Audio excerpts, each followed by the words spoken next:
ये जो भक्त सुमाल है श्री नाभा स्वामी जी ने अपने सद्गुरुदेव के आदेशानुसार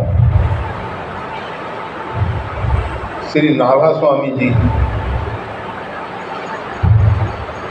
इनका नाम तो नारायण दास था, परंतु गुरुदेव श्री अग्रदेव जी महाराज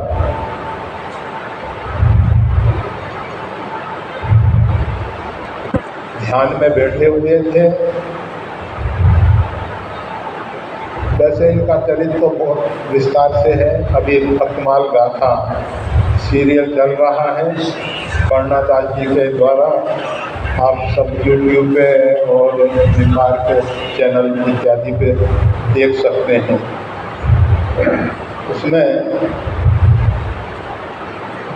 ये सब चरित्र थोड़ा समझाने की कोशिश की गई है, थोड़ा विस्तार से दिया गया है। हम तो संक्षिप्त में थोड़ा सा उसका स्पर्श कर रहे हैं। तो नाभा स्वामी जी जो हैं, जन्म से जन्मांध थे, देख नहीं सकते थे। जब अग्रजी महाराज और कील जी महाराज मिले तो दो संत महापुरुषों की कृपा करना से इनको दृष्टि प्राप्त हुई, देखने की शक्ति सामर्थ्य मिली। गुरुदेव के आदेशानुसार, श्री अग्रदेव जी महाराज के आदेशानुसार इन्होंने संतों की सेवा, और संतों की सेवा में संत जब भोजन प्रसाद पाने के लिए जाते थे तो उनका प्रक्षालन करते थे, चरण धोते थे, और उसके उपरांत वो जो चरणोदक है वो शम पान करते थे। और संत जब प्रसाद पा लेते थे तो उनका जो शीत प्रसाद है वो प्रसाद रूप में ग्रहण करते थे, और अवकाश के समय में, शेष समय में गुरुदेव की सेवा में समर्पित रहते थे। तो गुरुदेव ध्यान में बैठे हुए थे, और गुरुदेव जी महाराज ध्यान में बैठे हुए थे। भगवान की मानसिक पूजा चल रही थी। मानसिक पूजा में भगवान को मुकुट धारण करा दिया गया था और माला पहनानी रह गई थी। अब माला को तोड़ के पहनाते हैं तो वो भी अंतिम लग रहा था उनको। सीधी माला पहनाई नहीं जा सकती, मुकुट को उतारना उस समय वो भी समझ में नहीं आ रहा था। तो वो जरा इसी विचार में डूबे हुए थे गुरुदेव। उसी समय किसी भक्त का जहाज, वो व्यापारी था और व्यापार के लिए बहुत धनराशि लेके, उस समय सोने चांदी के सिक्के इत्यादि, रत्न इत्यादि इनके द्वारा व्यापार होता था। तो वो सब लेके चला जा रहा। जब में चक्रवात, साइक्लोन, तूफान आया और उस तूफान के आने से जहाज डगमगाने लगा, तो उस भक्त ने अपने गुरुदेव का स्मरण किया। गुरुदेव ध्यान में बैठे थे तो ध्यान में थोड़ा विक्षेप हुआ। जब ध्यान में विक्षेप हुआ तो नाभा स्वामी जी जो पंखे से गुरुदेव की सेवा कर रहे थे, जिससे कि गुरुदेव के पास मक्खी मच्छर ना पहुँचे, गुरुदेव को गर्मी ना लगे, इस प्रकार से पंखे से धीरे धीरे हवा कर रहे थे वो।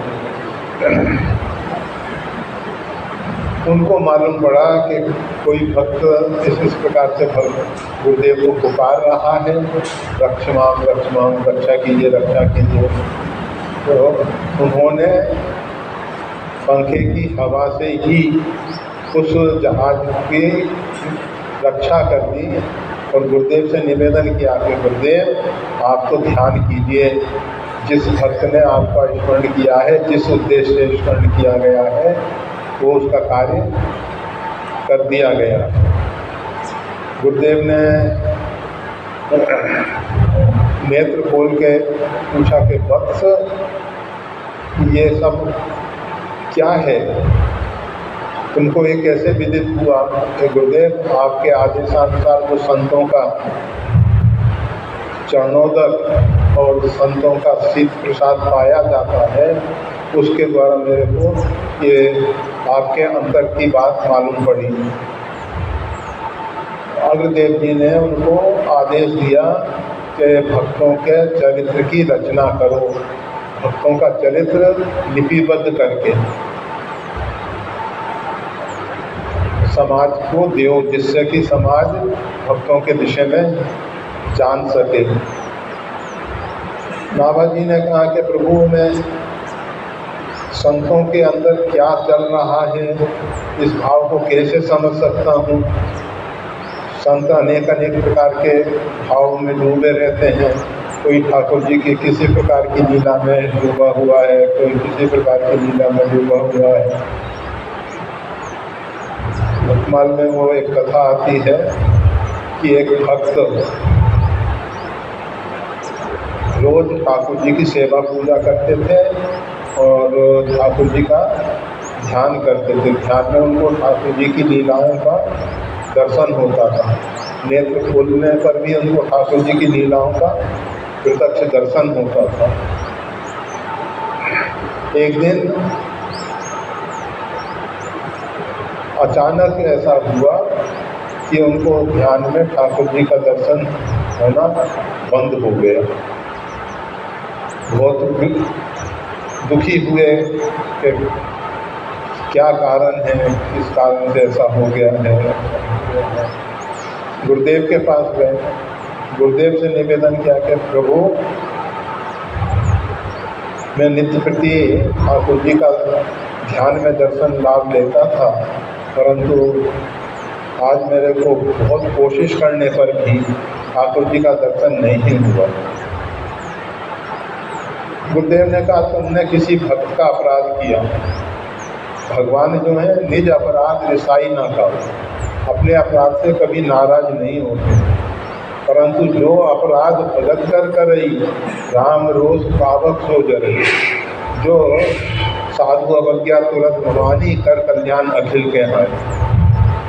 भगवान जो है भक्ता अपराध से, वैष्णव अपराध से रुष्ट हो जाते हैं और भगवान की गोपालनी में वो तुमने किसी भक्त का अपराध कर दिया। कि गुरुदेव, आपके चरणों की कृपा है, आपका आशीर्वाद वरद हस्त हमारे ऊपर है,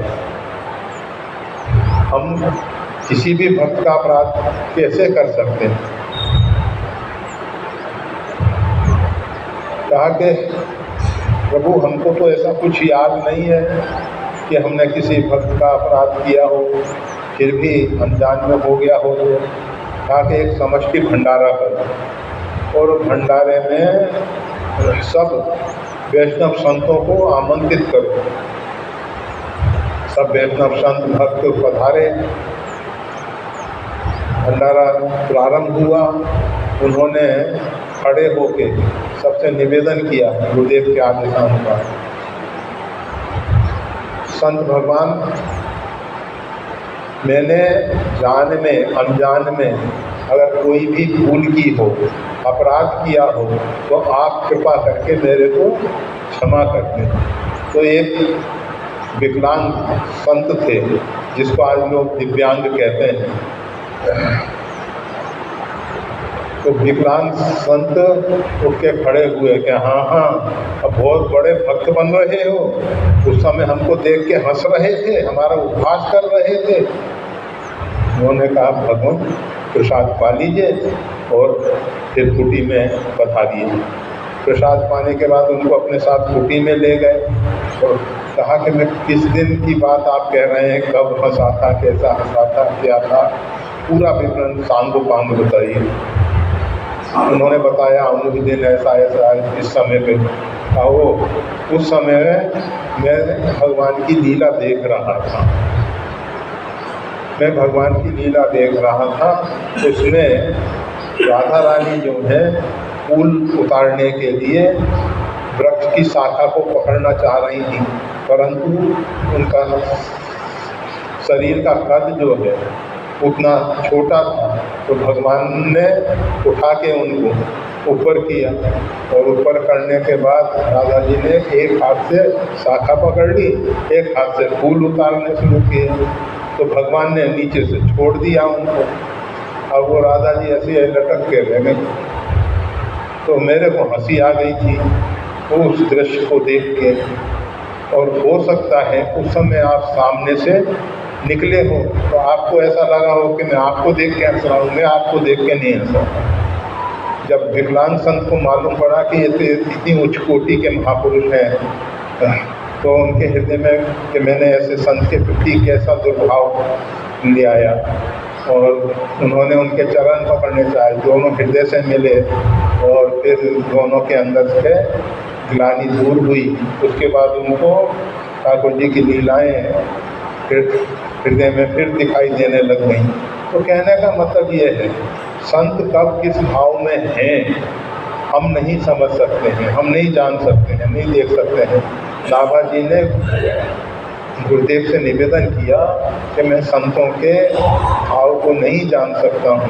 कहा कि जिस प्रकार से तुमने मेरे नाभि की बात जान ली, इसी प्रकार से संतों का शीत प्रसाद और चरणामृत, संतों के विषय में जो उनकी गोपनीय लीलाएं हैं, उन सब के विषय में भी आपको बताएंगे, आपके हृदय में प्रकट होकर सब रहस्य खोल देंगे।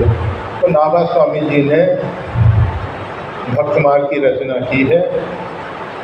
जाके सुनत महातम नासत, जाके सुनत, जिस भक्तमाल की गाथा को सुनने से जो महान तम है,